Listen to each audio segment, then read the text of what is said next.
Hey guys, Metal Jesus here, and I'm back with some gameplay footage of me playing Need for Speed Most Wanted on the PlayStation Vita. Now, a couple things I want to say about this. The first thing that comes to mind when I see this footage is that I'm reminded just how impressive the PlayStation Vita really is as a handheld. And, you know, it may be hard to see today because obviously the Switch is very powerful. And obviously you have your phones and your iPads and things like that that can run games like this, I think, fairly easily. But back when games like this came out for the Vita for the first time, it was really revolutionary. It was shocking to see full console quality games running on this amazing little handheld. And so for the most part, I'm really impressed with the quality of this game. Again, it was a full-blown open world Need for Speed game on this amazing Sony handheld. You know, it was a revolution at the time. Although, you know, keeping in mind that you are watching this right now rendered in 1080p, and this was originally captured in 720p, I believe. Actually, I think I captured this on the PlayStation TV, which is essentially, you know, a modified Vita that allows you to do HDMI out. It's much easier to do this sort of stuff for YouTube if you use that, but basically it's the same hardware. And again, it's just, you know, it's impressive. I mean, I think it is.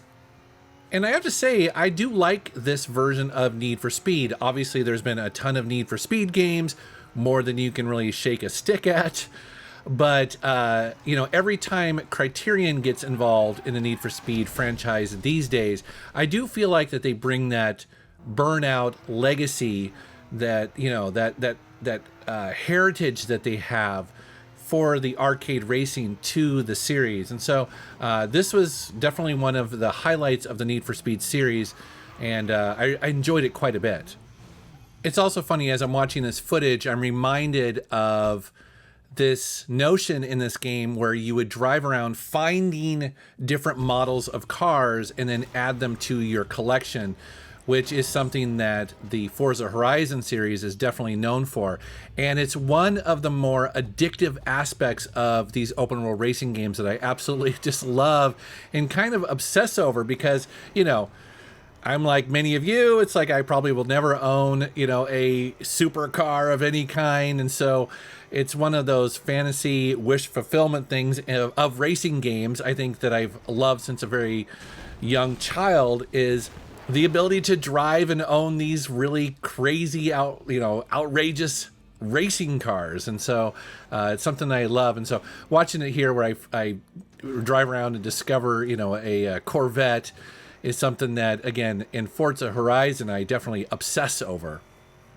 Another aspect of this game that I really liked, more than I thought I would, is the idea of a speed camera. And basically, you know, throughout the map of this game, there are these speed cameras that will do a snapshot of how fast you're driving at that particular moment. But what's cool about it is that it will share it with your friends online. And so you'll get very addictive and sometimes insulted if you go through a speed camera and your time is lower than your buddy. It's a very addictive and kind of awesome way of integrating online components, even if there's not really a multiplayer aspect of it. I mean, I think in the full